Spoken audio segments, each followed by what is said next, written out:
أعوذ بالله السميع العليم من الشيطان اللعين الرجيم. بسم الله الرحمن الرحيم. الحمد لله الذي لا يبلغ بدعته القائلون ولا يحصي نعماه العادون ولا يؤدي حقه المجتهدون الذي لا يدركه بعد الحمم ولا يناله غوث الفتن الذي ليس لصفته حد محدود ولا نعت موجود ولا وقت معدود ولا عجل ممدود فطر الخلائق بقدرته والنشر الرياح برحمته ووتد الصخور ميدان أرضه.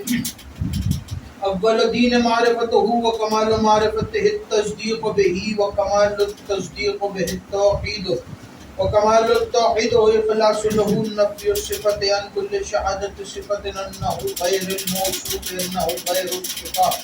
فمن وصف الله سبحانه فقد کرنه ومن کرنه فقد صناه ومن صناه فقد جزاه ومن جزاه فقد جهله ومن جهله فقد اشار الیه ومن اشار الیه فقد حده ومن حده فقد عده.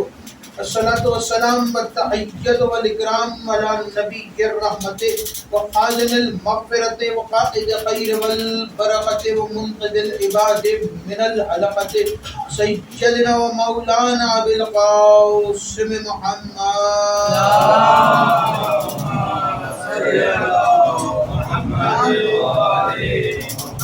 وعلى آله الطيبين الطاهرين المعصومين المظلومين سيما لا بقية الله في الأرض وحجة الله على الخلق العدل المشتهر والمهدي المنتظر عجل الله تعالى فرجه الشريف. اللهم صل على محمد وآل محمد. واللعنة الدائمة باقية على أعدائهم ومنكر فضائلهم وحاسب حقوقهم مجمعين. اما بعد بسم اللہ الرحمن الرحیم. خاندان زہرا پر بلند آواز سے صلوات. اللهم صل على محمد وآل محمد. دعا ہے پروردگار عالم کی مہربانیاں کو یہ تمام پر شخرجات کوشش کاوش کو اپنی بارگاہ میں قبول و منظور فرمائے. اب حضرات کا اس فرش پہ چلایا میرا عظیم خالق اللہ اپنی بارگاہ میں قبول فرمائے. آپ کو اس فرش پہ آنے کا بہترین اجر عطا فرمائے. کوئی غم نہ دے سوائے غم اہل بیت کے. اللہ کو دعاؤں کی دعا میرے اللہ قبر کی پہلی رات کو زیارت امیر نصیب فرمائے. قیامت کا دن ہو شفاعت شبیر نصیب فرمائے. محشر کے روز خاتمہ قرآن خاتمہ دامن اہل بیت نصیب فرما. ہمارے آخری وارث حضرت حجت کے ظہور میں تعجیل فرما.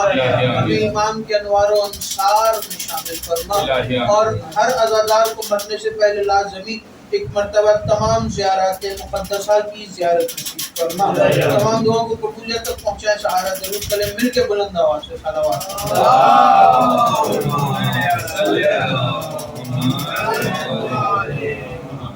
اجازت ہے شہزا بسلسلہ شہادت حضرت زید بن علی بن حسین بن علی ابن ابی طالب علیہ السلام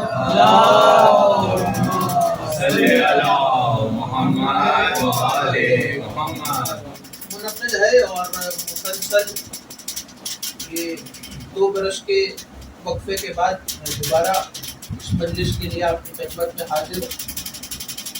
شرف حاصل ہو رہا ہے زیدی سادات کی موجودگی میں.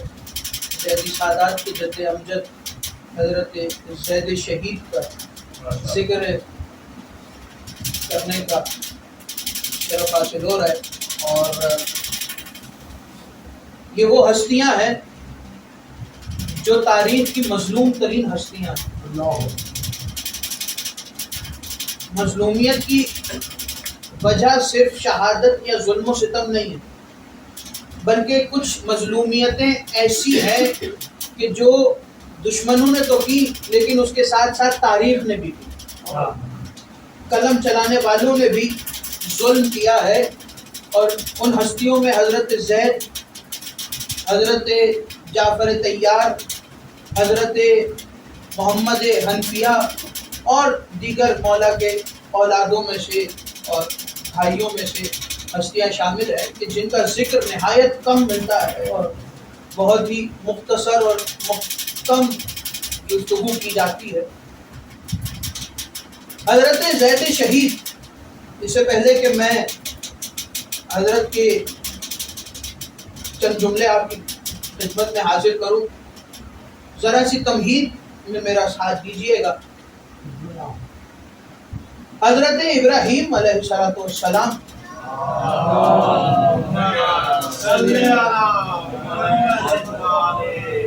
نبی خدا،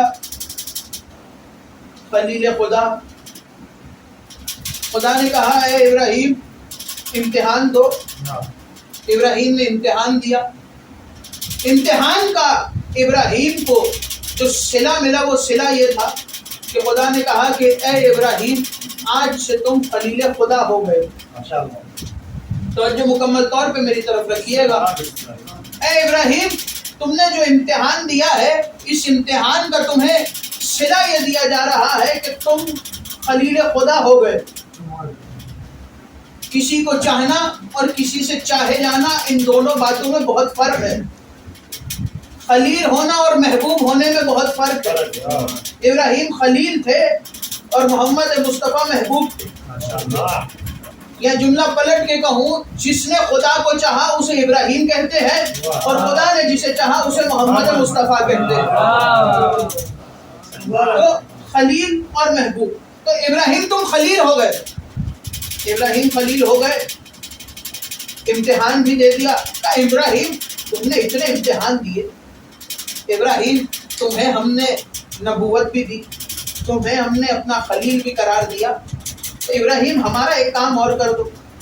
میرے پروردگار حکم کہ ابراہیم یہ جو جگہ ہے نا، اس جگہ پہ 4 دیواری کھڑی کر دیں۔ 4 دیواری کھڑی کرو گے تو خدا کا گھر تعمیر ہو جائے گا۔ ابراہیم چلے، ابراہیم اپنے ساتھ جناب اسماعیل کو لے کے چلے۔ ابراہیم اور اسماعیل نے مل کے خدا کے گھر کی دیواروں کو بلند کیا، خانہ خدا کو زمین پر پہلی مرتبہ تعمیر کیا۔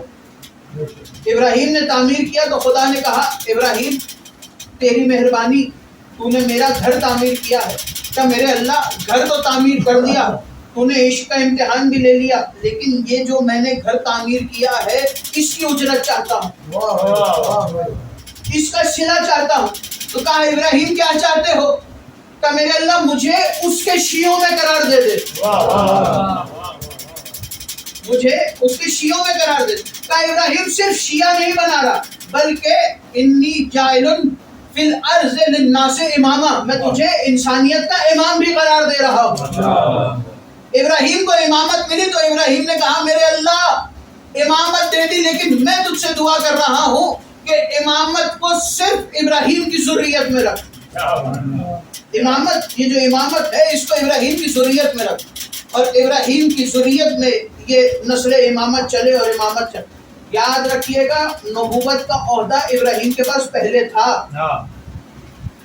اگر کوئی دوسرا عہدہ دیا جا رہا ہے ابراہیم کو تو اس کا مطلب یہ ہے کہ وہ نبوت کے عہدے سے زیادہ ہے۔ ثابت یہ قرآن سے ہوا کہ نبوت کے عہدے سے زیادہ بڑا عہدہ جو ہے وہ امامت کا عہدہ۔ ابراہیم تمہیں امام قرار دیا، میرے اللہ میری آل میں بھی امام رکھ۔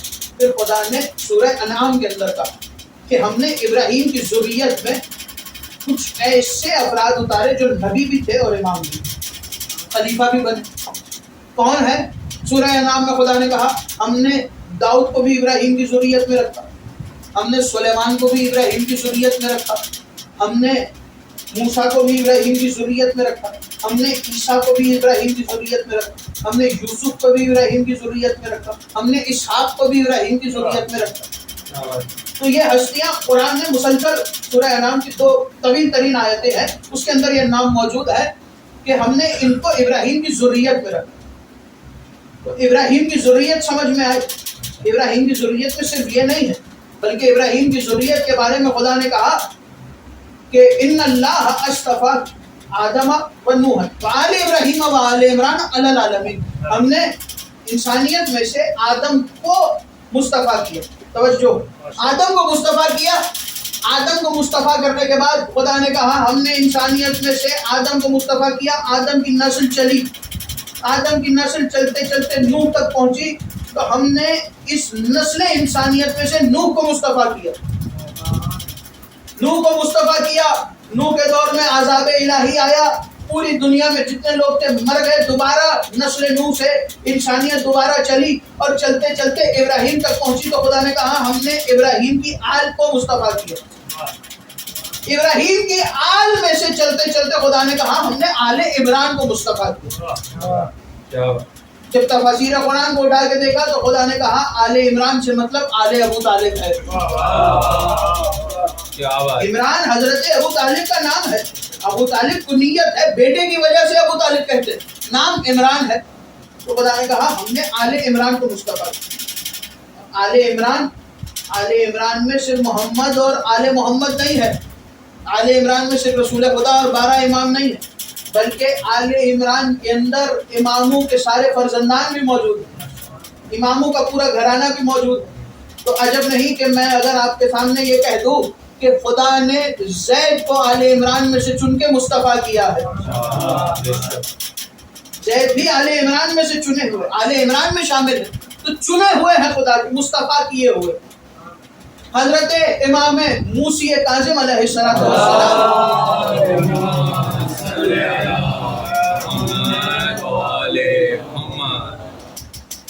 حضرت امام کو جب لایا گیا ہارون کے دربار میں, تو ہارون نے کہا کہ اے فرزند رسول توجہ, اے فرزند رسول آپ اولاد رسول میں سے کیسے ہیں؟ اب نبی کے اولاد میں سے کیسے؟ اس لیے کہ نسل جو ہے وہ تو بیٹے سے چلتی ہے. نسل رسول تو بیٹے سے چلتی ہے, اور رسول کا بیٹا نہیں. نسل کبھی بھی بیٹی سے نہیں چلتی. تو آپ کیسے دعویٰ کر سکتے ہیں کہ آپ محمد مصطفیٰ کی اولاد میں سے, چونکہ نبی کا تو کوئی بیٹا نہیں تھا, تو اولاد رسول کیسے ہوگی؟ تو امام موسی کاظم نے فوراً پلٹ کے کہا کہ مجھے بتاؤ کہ حضرت عیسیٰ ابراہیم کی نسل میں کیسے آئے؟ عیسیٰ کے باپ کا نام کیا ہے؟ اس نے کہا عیسیٰ کے باپ کا تو نام ہی نہیں, عیسیٰ کا تو کوئی باپ ہی نہیں ہے, عیسیٰ بن باپ کے دنیا میں آئے. تو کہنے لگے امام کہ جیسے حضرت عیسیٰ حضرت مریم کی نسبت سے ابراہیم کی ذریت میں آئے ہیں, ویسے ہی میں فاطمہ زہرا کی نسبت سے محمد مصطفیٰ کی نسل میں آیا. فاطمہ زہرا جیسے ابراہیم کی ذریت میں عیسیٰ مریم کی وجہ سے آئے ہیں, ویسے ہی محمد مصطفیٰ کی نسل فاطمہ زہرا سے چلی. تو میں فاطمہ زہرا کا بیٹا. حضرت امام نے جب یہ کہا تو خاموش ہو گئے. دنیا والوں کو امام نے بتایا کہ دنیا والوں یاد رکھو کہ ضروری نہیں کہ آل محمد کے ہاں اولاد بیٹے سے ہی چلے, اولاد بیٹی سے بھی چل سکتی, اور فاطمہ زہرا سے پوری نسل رسول خدا چلی. اور امام محمد باقر علیہ السلام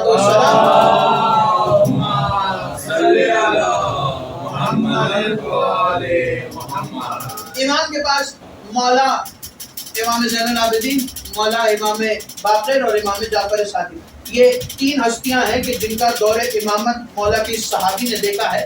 نام ہے ابو حمزہ الشمالی. جیسے رسول خدا کا صحابی نام ہے جابر بن عبداللہ انصاری. جابر کے بارے میں ہے کہ جابر اتنے جلیلۃ القدر صحابی تھے, حدیث کے ساتھ جابر نے روایت کی ہے, اور بڑی بڑی حدیثیں جو رسول خدا سے ہیں وہ جابر نے روایت کی ہے. غدیر کے مقام پہ بھی جابر تھے, اور غدیر کو بھی جابر نے روایت کیا ہے سلمان کے ساتھ, اور مباہلہ کی روایت کو بھی جناب جابر نے روایت کیا ہے. سب سے جو مرکزی حدیث ہے جناب جابر سے ملتی ہے ہمیں, وہ حدیث کے ساتھ. اور رسول خدا نے کہا تھا کہ جابر تم میرے 5ویں محمد کو دیکھو کہ میرے 5ویں بیٹے کو دیکھو, جب میرے اس بیٹے کے پاس جانا تو اسے میرا سلام دینا. امام باقر کے دور تک جناب جابر زندہ. تو جیسے جناب جابر کی زندگی رسول خدا سے امام محمد باقر تک ہے, ویسے ہی امام زین العابدین کی زندگی میں امام کے صحابی ہے ابو حمزہ شمالی. رمضان کے مہینے میں دعائے ابو حمزہ شمالی صبح صبح سحری کے وقت تلاوت کی جاتی ہے، اور مولا کے اتنے جلیل القدر صحابی ہیں کہ صرف امام زین العابدین نہیں بلکہ امام محمد باقر اور امام جعفر صادق تک انہوں نے زیارت کی ہے۔ 3 اماموں کے دور کو دیکھا ہے جناب ابو حمزہ شمالی۔ امام باقر کے بارگاہ میں آئے اور آ کر کہنے لگے کہ مولا ہم نے کتاب لکھی، تو امام باقر نے پلٹ کے فوراً سے کہا کہ اس کتاب کو میں بعد میں دیکھوں گا، پہلے مجھے یہ بتاؤ کہ کیا تم نے اس کتاب کو میرے بھائی زید کو دکھایا؟ کیا تم نے اس کتاب کو میرے بھائی زید کو دکھایا؟ جاؤ اور جا کے میرے بھائی زید کو یہ کتاب دکھاؤ، اور زید جو کہے پھر آ کے مجھے بتائیں۔ امام باقر کی بارگاہ سے اٹھے اور چلتے چلتے جناب زید کی بارگاہ میں سلام کیا، اور سلام کر کے کہنے لگے کہ اے فرزند امام، ہمیں امام محمد باقر نے آپ کی بارگاہ میں بھیجا ہے، آپ کے بڑے بھائی نے، اور کہا ہے کہ یہ کتاب ہم آپ کی خدمت میں حاضر کریں اور آپ دیکھیں۔ تو حضرت زید نے کہا کہ اے ابو حمزہ شمالی، مجھے کتاب کو پڑھ کے سناؤ۔ کتاب کھولی، ابو حمزہ شمالی نے اول تا آخر کتاب پڑھنی شروع کی۔ پہلی بات جو ابو حمزہ شمالی کہتا ہے وہ کہتا ہے کہ حیرت مجھے اس بات پہ تھی، ہم کتاب پڑھتے تھے، اس میں ہم نے جو دلیلیں لکھی تھی دشمنان اہل بیت کو نیچا دکھانے کے لیے، دشمنان اہل بیت کی رد میں جو ہم نے دلیلیں لکھی تھی، ہم نے جیسے جیسے ہم دلیل خدمت حضرت زید میں پیش کرتے، حضرت زید دلیل کو سنتے، اس دلیل کو رد کر کے اس کے بدلے میں کہتے کہ یہ دلیل لکھو، کہتے یہ جو تم نے لکھا ہے جملہ اس کو مٹاؤ اور یہ جملہ لکھو۔ پوری کتاب کو ترتیب دیتے ہوئے حضرت زید چلتے جا رہے اور کتاب چلتی جا رہی ہے، وہ سناتے جا رہے، حضرت زید اس میں تصحیح کرتے ہوئے بڑھتے جا رہے۔ ابو حمزہ شمالی کہتا ہے کہ حیرت مجھے اس بات پہ نہیں کہ ہماری کتاب میں حضرت زید غلطیاں نکال رہے، بلکہ مجھے حیرت اس بات پہ ہوئی کہ جب میں نے کتاب ختم کر دی تو ابھی صرف ایک مرتبہ سنی تھی اور پوری کتاب زید کو یاد ہو گئی۔ صرف سنی تھی اور سن کے پوری کتاب حضرت زید کو یاد ہو گئی۔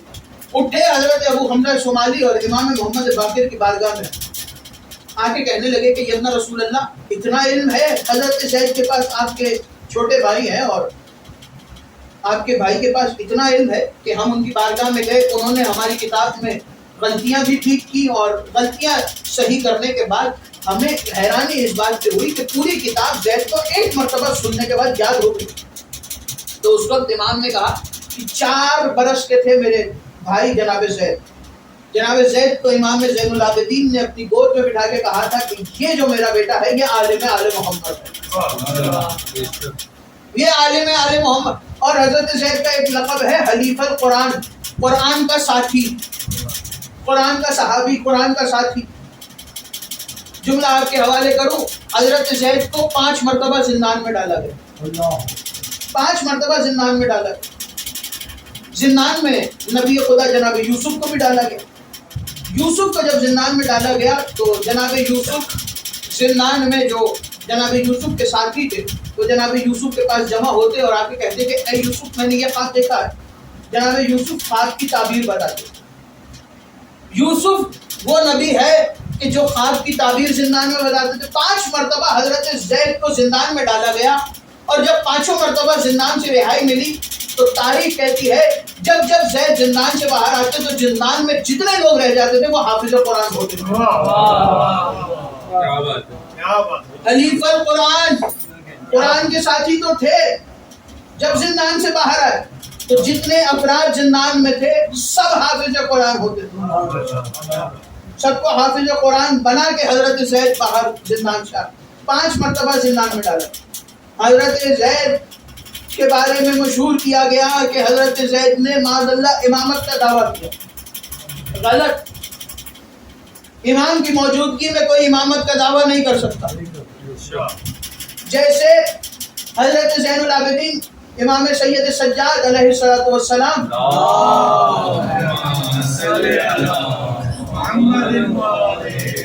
امام زندان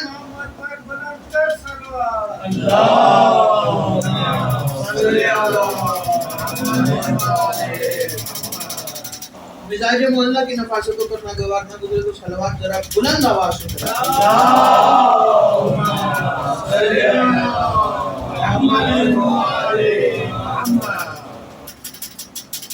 جیسے امام زین العابدین کو زندان میں رکھا گیا تو لوگوں نے دعویٰ کیا کہ چونکہ حضرت زین العابدین فرزند امام حسین زندان میں ہے تو ان کی خیر موجودگی میں امام جو ہے وہ حضرت علی کے فرزند محمد حنفیہ۔ تو لوگوں نے پوچھا کہ کیسے محمد حنفیہ امام ہوئے؟ تو کہنے لگے ویسے ہی جیسے امام حسن کے بعد امام حسن کی اولاد میں امامت نہیں گئی۔ اس کی وجہ یہ ہے، کہنے لگے اس کی وجہ یہ ہے کہ امام حسن کی اولاد کو امامت اس لیے نہیں ملی کیونکہ امام حسن کی شہادت کے وقت حضرت امام حسین زندہ تھے۔ جیسے امام حسین کو امامت ملی ہے امام حسن کے بعد، ویسے ہی امام حسین کی اولاد میں امامت نہیں جانی چاہیے، امام حسین کے بھائی محمد حنفیہ کو امامت ملی۔ لوگوں نے دعویٰ کیا اب چونکہ امام زندان میں ہے اور مصلحت خدا جانتے ہیں، امام بھی خاموش ہے، اور یہاں پہ فرزند امام حضرت محمد حنفیہ صرف فرزند امام نہیں ہے، امام کے بھائی بھی ہیں، امام کے بیٹے بھی ہیں، اور چونکہ امیر المومنین کے بیٹے ہیں تو علم میں اور شجاعت میں تو مرتبہ حضرت محمد حنفیہ کا الگ ہی ہے۔ جناب محمد حنفیہ نے بھی مصلحت خدا کے تحت خاموشی اختیار کی، کیونکہ جانتے تھے محمد حنفیہ کہ اگر میں نہ کر دوں گا اور میں کہوں گا کہ میں امام نہیں ہوں، سید سجاد امام ہے، تو زندان میں سید سجاد کو قتل کر دیا جائے گا۔ مصلحت خدا کے تحت محمد حنفیہ بھی خاموش ہوئے، امام سجاد بھی خاموش۔ رہائی ملنے کے بعد جب امام سجاد کو واپس امام مدینے آئے ہیں تو لوگوں نے کہا کہ محمد حنفیہ امام، محمد حنفیہ کے بارگاہ میں آئے اور آ کر کہنے لگے کہ چلیے جیسے رسول خدا نے علی امیر المومنین کی امامت کا اعلان کیا تو ویسے ہی آپ جا کے اپنی امامت کا اعلان کیجیے۔ حضرت محمد حنفیہ کعبے کے اندر تشریف لائے اور امام زین العابدین کو بھی بلایا گیا، امام بھی کعبے میں ہے۔ اب جملہ آپ کے حوالے کروں، محمد بن کے امام کے ہاتھ، علی کا ہاتھ محمد بن کے محمد حنفیہ نے پکڑا۔ علی اپنے دور کے امام زین العابدین اور نام ہے محمد حنفیہ، محمد بن کے علی کا ہاتھ حضرت محمد حنفیہ نے تھاما اور ہاتھ بلند کر کے کہا کہ سنو، جیسے غدیر پہ ہمارے جد رسول خدا نے اعلان کیا تھا کہ میرے بابا علی امیر المومنین امام ہے، ویسے ہی میں کعبے کے حرم میں کھڑے ہو کے اعلان کر رہا ہوں کہ سنو، میں امام نہیں ہوں بلکہ میرا بھتیجا علی زین العابدین امام ہے۔ تو لوگوں نے اعتراض کیا، اعتراض پہ حضرت محمد حنفیہ نے جواب دیا کہ سنو، نہ میں تمہیں جواب دیتا ہوں نہ میرا بھتیجا جواب دیتا، چل کے فیصلہ کعبے میں لگے پتھر سے کروا لیتے۔ حجر اسود کے قریب پہنچے، کہنے لگے کہ حجر اسود جس کے سلام کا جواب دے بس وہی امام ہے۔ تو حجر اسود کے قریب آئے اور آ کے حضرت محمد حنفیہ نے سلام دیا۔ سلام کرنا تھا کہ جواب نہ آئے، وہیں امام زین العابدین آگے بڑھے اور آگے بڑھ کے سلام کیا تو فوراً جواب آیا، السلام علیکم یا حجت اللہ، اے اللہ کی حجت آپ پر میرا سلام۔ تو جیسے امام زین العابدین کی زندگی میں محمد حنفیہ امام نہیں، لیکن لوگوں نے یہ تاریخ میں لکھا کہ معاذ اللہ محمد حنفیہ نے جھوٹا دعویٰ کیا تھا امامت کا، ویسے ہی لوگوں نے لکھا کہ حضرت زید نے دعویٰ کیا تھا امامت، لیکن چونکہ امام نے رد کی ہے اور امام جعفر صادق کے دور تک حضرت زید موجود ہے۔ 15 سال اپنی زندگی کے ابتدائی امام زین العابدین کے ساتھ گزارے، 20 یا 25 برس امام محمد باقر کی تربیت میں گزارے۔ اس کے بعد حضرت زید کا ایک لقب ہے تربیت یافتہ محمد باقر، امام باقر سے تربیت لے کر۔ اس کے بعد پھر کچھ عرصہ امام جعفر صادق کی بارگاہ میں رہے اور کچھ علماء نے یہ لکھا کہ امام جعفر صادق کے شاگردوں میں بھی شامل تھے۔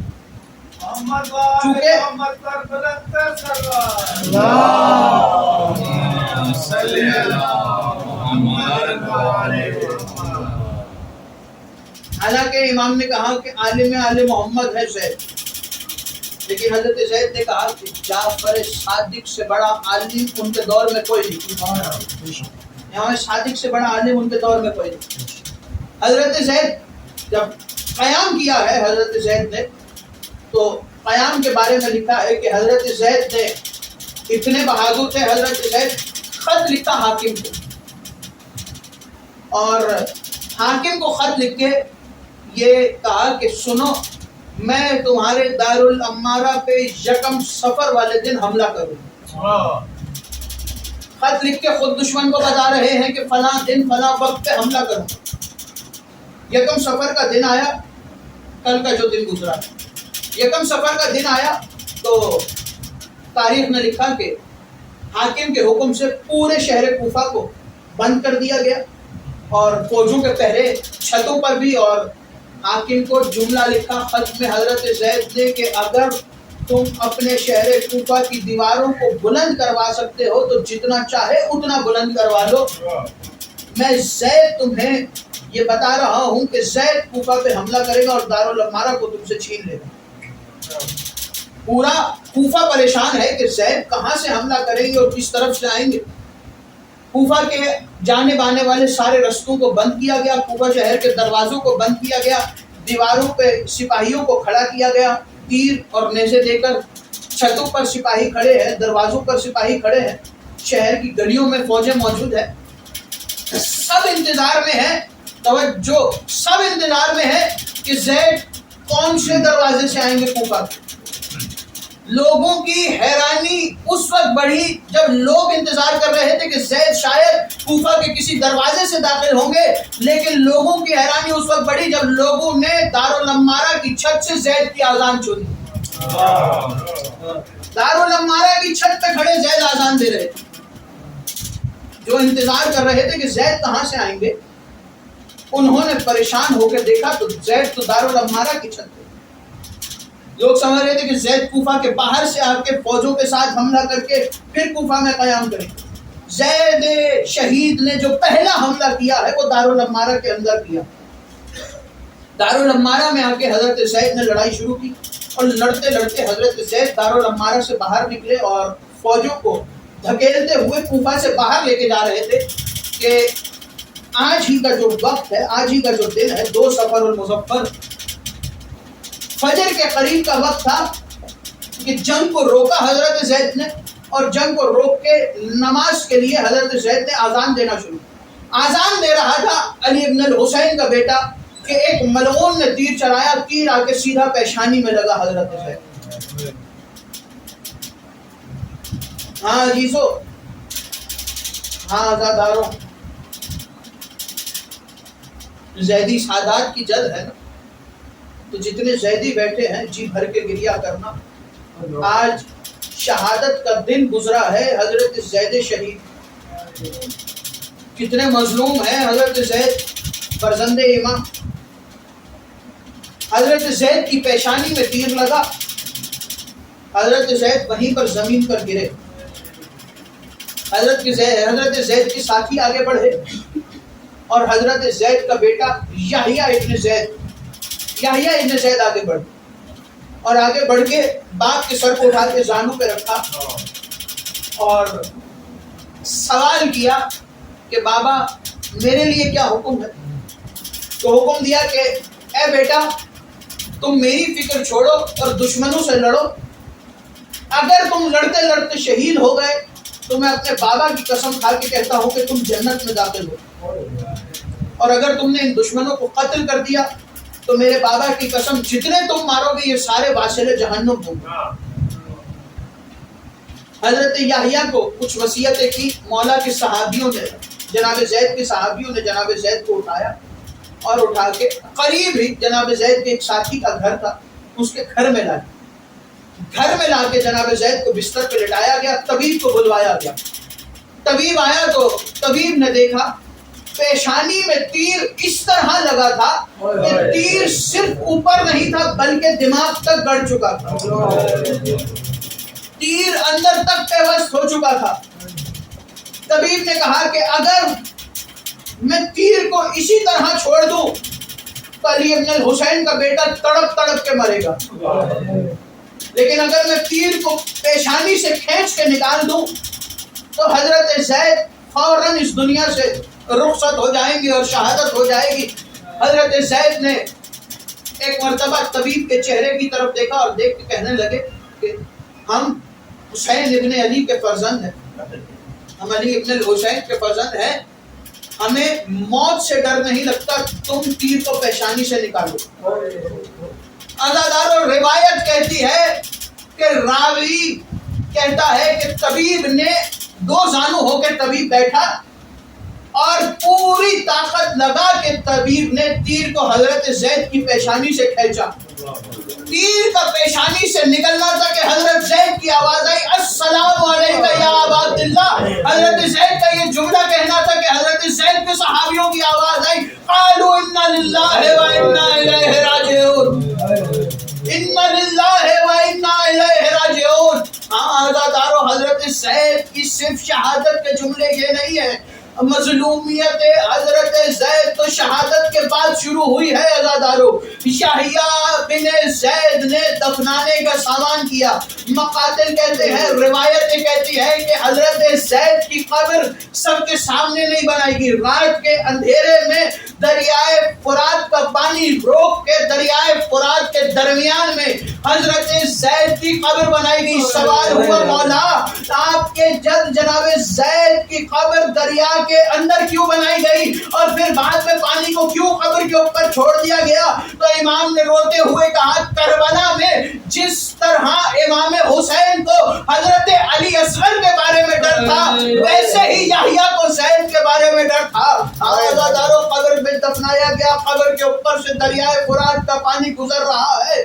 حشام نے خط لکھا، خدا کی لعنت ہو اس ملعون پر، اس نے حاکم کوفہ کو خط لکھا اور خط لکھ کے کہنے لگا کہ زید کی قبر کو ڈھونڈو اور قبر کو ڈھونڈ کے زید کے جسد خاکی کو قبر سے نکالو۔ جناب زید کے جسد اطہر کو قبر سے نکالنے کے لیے پورے کوفہ میں ڈھونڈنا شروع کیا۔ ایک ملعون اس کی دربار میں آیا اور آ کے کہنے لگا اے حاکم وقت، جب زید کا بیٹا یحییٰ زید کو دفن کر رہا تھا تو میں اپنی زمینوں میں موجود تھا اور میں نے اپنی آنکھوں سے سارا منظر دیکھا ہے، میری زمینیں فرات کے بالکل کنارے پہ ہے۔ اس نے پورا واقعہ بتایا، پورا منظر بتایا۔ لو عزادارو حسین کا پوتا علی ابن الحسین کا بیٹا جناب زید کی قبر کو ڈھونڈتے ڈھونڈتے یہ اس مقام پہ پہنچے، فرات کے پانی کو دونوں طرف سے روکا گیا، جناب زید کی قبر کو نکالا گیا، قبر کو کھود کے جناب زید کے جسم کو نکالا گیا، جسم اطہر کو نکال کے کوفہ کی گھڑیوں میں جسم لایا گیا۔ عزادارو جیسے 9 ذی الحج گھوڑوں کے ساتھ رسیاں باندھ کے مسلم کی لاش کو کوفے میں پھیرایا گیا تھا، ویسے ہی زید کے لاشے کو کوفے میں پھیرایا گیا۔ عزادارو پورے کوفے میں جناب زید کا لاشا پھیراتے ہیں۔ ایک مرتبہ وہ وقت آیا کہ کوفے کے صدر دروازے کے قریب جناب زید کا لاشا لایا گیا، جناب زید کے سر کو سر سے جدا، تن سے جدا کیا گیا۔ عزادارو سر تن سے جدا ہو گیا، سر کو شام میں بھیجا گیا، جس میں اطہر کو حکم دیا گیا کوفہ کے صدر دروازے کے ساتھ لٹکا دیا جائے۔ عزادارو جناب زید کے لاشے کو پورا 1 سال کوفہ کے صدر دروازے پہ لٹکا کے رکھا اور جناب زید کے سر کو پورا 1 برس شام کے صدر دروازے پہ لٹکا کے رکھا۔ 1 سال کے بعد شام سے صدر دروازے سے سر مبارک کو اتار کے واپس کوفہ بھیجا گیا۔ عزادارو کوفہ میں سر آیا، ایک مرتبہ حاکم وقت نے شام کے حاکم کے حکم پہ جناب زید کے لاشے کو اوپر سے اتروایا، سولی سے اتروا کے حکم دیا کہ حسین کے پوتے کے لاشے کو اس طرح دفنایا نہیں جائے گا بلکہ علی کے بیٹے زید کے لاشے کو جلا دیا جائے۔ عزادارو انتظام کیا گیا، یہ فاطمہ زہرا کی غربت کا وارث، جس طرح فاطمہ کے دروازے کو آگ لگائی گئی تھی ویسے ہی فاطمہ کے پوتے کے جسم کو آگ لگائی گئی۔ عزادارو زید کا لاشا جلایا گیا، زید کا لاشا خاک ہوا۔ کچھ تاریخیں کہتی ہیں کہ جناب زید کے لاشے کی خاک کو فرات میں بہا دیا گیا، کچھ روایتیں کہتی ہیں کہ آسمان میں اڑا دیا گیا۔ میں کہوں گا جناب زید سے کہ جناب زید آپ کا لاشا پورے 1 سال کوفہ کے صدر دروازے پہ لٹکا رہا، نہ کوئی غسل دینے والا تھا، نہ کوئی کفن دینے والا تھا۔ جناب زید جیسی آپ کی غربت تھی ویسے ہی آپ